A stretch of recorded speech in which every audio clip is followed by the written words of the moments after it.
Hey guys, it's Jason here. Welcome back to the channel and welcome to the video. Today we are going to be installing the M2C wheel wideners on the X-Maxx. Now, this should be, guys, kind of a quick video. We're going to get right into it and just get it done. But I know a few people are probably wondering why I didn't choose the actual WideMax kit. So as soon as we start getting the kit installed, I'm going to explain why. All right, guys, so I've got everything on the bench. I got the one tire off. I've got the M2C parts out now.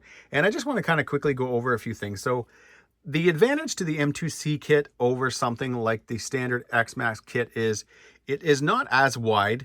Each side is only 15 millimeters compared to the 30 millimeters on the Traxxas kit.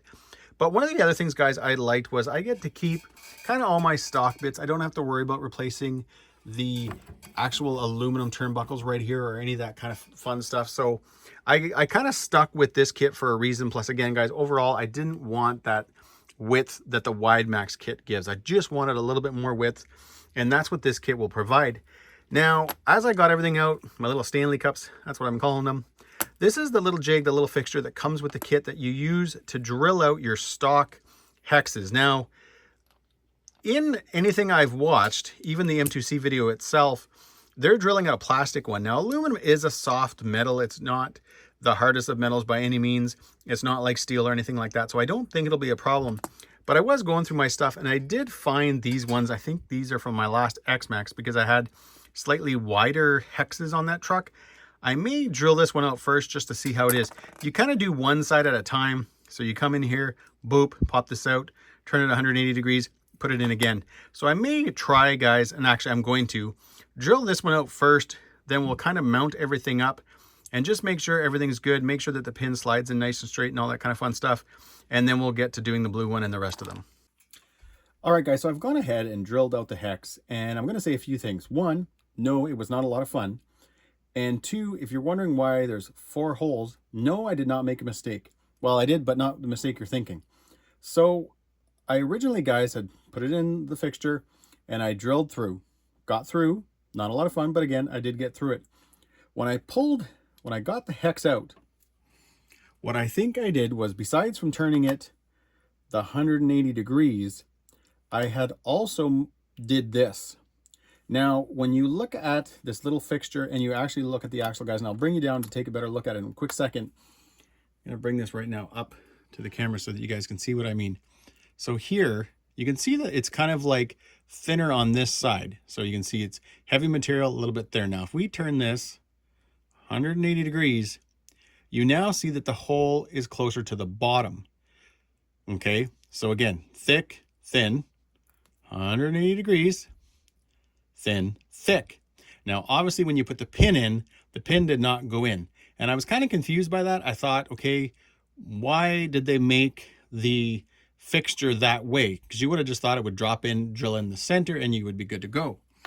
Except when you come down to the actual axle itself, you can see that it's, again, thicker here on this side. So on the inside, it's a little bit thicker and thinner right here. So when you grab your hex, now these 2 holes here, guys, are done properly. So when I drilled them, I kept it flat. I just turned it 180 degrees and we were good to go. So now if I grab this piece, put it so that the thinner side is out, put that in like that. Sorry for the shakiness, guys. I'm holding this with my hand, and then take the pin. And if I can line this up properly, you can see it drops in just fine, and it's actually going to fall right out the other side.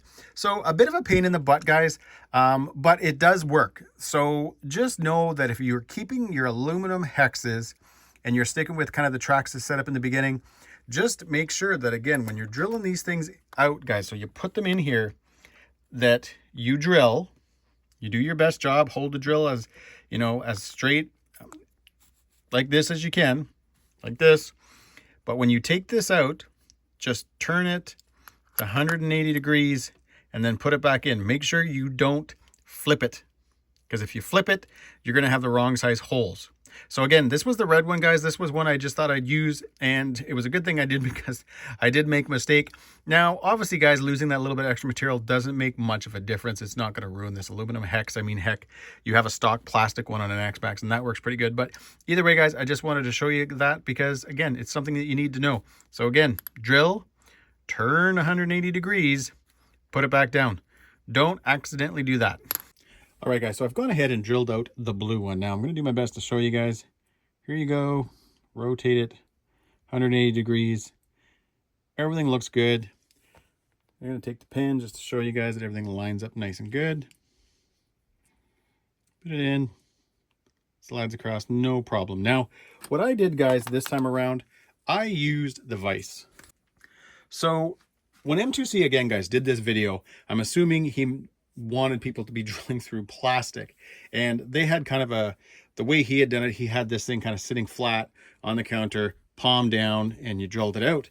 Now, that worked pretty well for plastic. The problem is, well, multiple things. When you're trying to drill out the aluminum, this thing gets friggin' hot.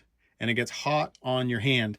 So I tried that a couple of times. I didn't like it. You can see the mess of the red one, guys, when I had it up right here compared to now. Obviously, guys, a lot of these marks too these are old hexes, so don't think all those marks are from me drilling out, but you can see the holes themselves don't look the greatest. Now, guys, what I did was I just put the hex in here, put it in the vise, snug this thing up, tried to get this as flat as possible, and then I went in with the drill, backed it out, took it out, pulled out the hex, turned it 180 degrees, made sure not to flip it, put it back in again, drilled it out. I was, make sure you're aware of, when you're getting through the hole, all of a sudden you'll start to notice that it's going to actually feel worse as you're drilling through when you start to punch through. Once you get through, I then did just very carefully, kind of slowly, let the drill go all the way through into the other hole, clean things up. And again, guys, you can see with this right here, right now, we're good to go. Nice and clean. Pin drops in no problem. And again, guys, this is only if you have the aluminum hexes. If you're running the plastic ones, it's not going to be a big deal at all. I want to keep using these blue ones. I want to keep using my stock tires. So that's why, guys, I went through all this hassle and pain in the butt. But either way, we're going to get these on the truck. Now, guys, after you get your little stub axle in, all that goes in. You got this little collar. Kind of reminds me of the HBI Savage days. Pop that on. Grab your hex, and like I said, guys, like I showed you earlier, just be aware of where the hole is. It's more this way. It's more to the outside of the threads, like towards the threads. So again, when you're looking at your hex, you can see on here, guys, thicker, more material, less material.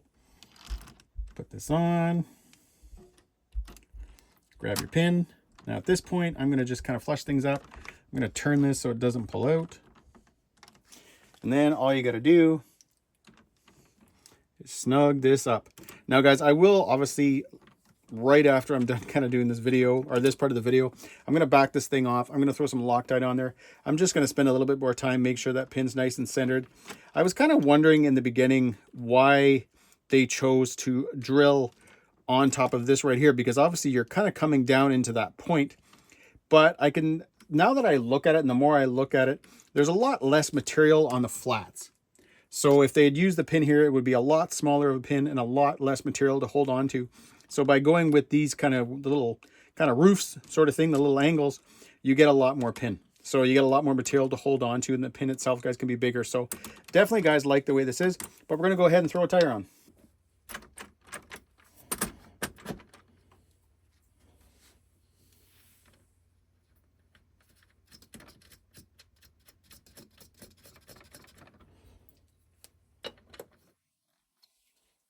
Now, the one thing, guys, just to be aware of is that unlike your stock Traxxas ones that have kind of that powdered Loctite on it that kind of helps keep things nice and snug, these do not. So you are going to want to just probably throw maybe just a little bit of dab of Loctite on there. I've even gone as far sometimes as to put Loctite on and even just kind of let it dry a little bit cure, and then I'll put the wheel nut on. I do find that kind of helps. It's not going to be like this or anything like that. It's not going to be kind of like something you can reuse and all that kind of fun stuff, but it does work a little bit. Or again, just put it on, put a little bit on wet, put your wheel nut on, and you'll be good to go. All right, guys, so a bit of an awkward shot here, but you can definitely see right here when you look in and you can see like your C-hubs and stuff like that. You can see them more here.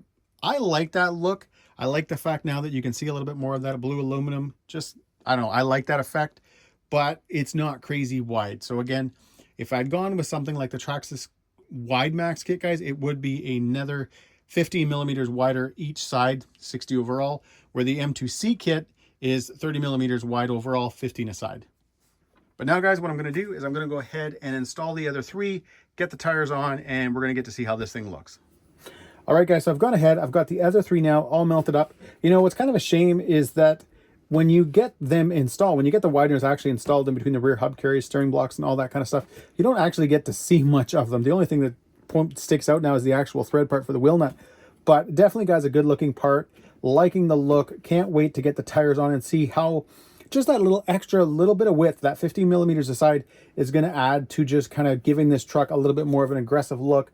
Once I get it running, it's definitely going to, guys, help with keeping the truck on the ground and keeping the control up and all that kind of fun stuff. But either way, I'm going to get the tires on now, and I'm going to get this truck outside for a few picks. We'll use both bodies. We'll use the Ultimate body, guys, as well as the green one, and then we'll head back in here and we'll wrap things up.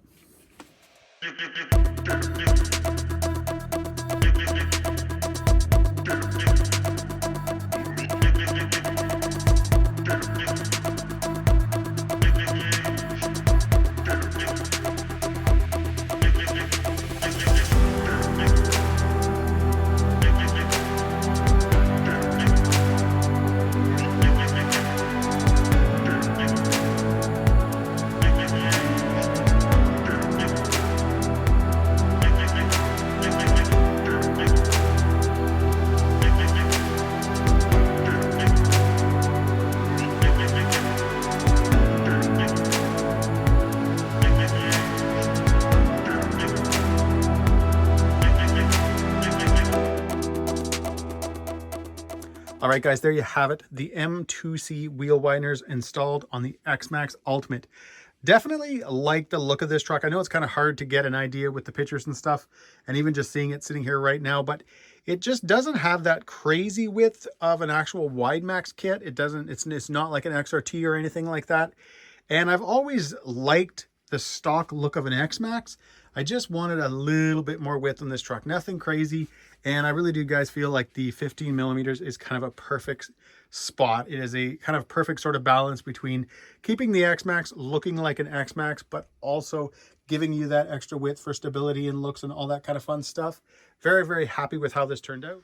Also, guys, I do got to mention this. I like how most people are kind of torn between the green body and the blue Ultimate body. I sort of kind of have like a bit of a sort of a 50-50 thing going on. Some people really like the green with the green arms, all that kind of fun stuff. But then some people are saying, hey, you know what? We like the green arms, but we also like it mixed with the blue body and that green roof skid. So that's pretty cool, guys. Again, I'm going to be running both bodies. If at some point I start driving this truck even harder and I do start launching it, I'll probably at that point, guys, be running the green body so that I can keep the Ultimate body looking as good as I can. Obviously, guys, this is the body that's going to be hard to replace, where the green one itself, guys, you can pick up all the time. So that's it, guys. As always, if you enjoyed this video, give me a big thumbs up. Please subscribe and have a great day.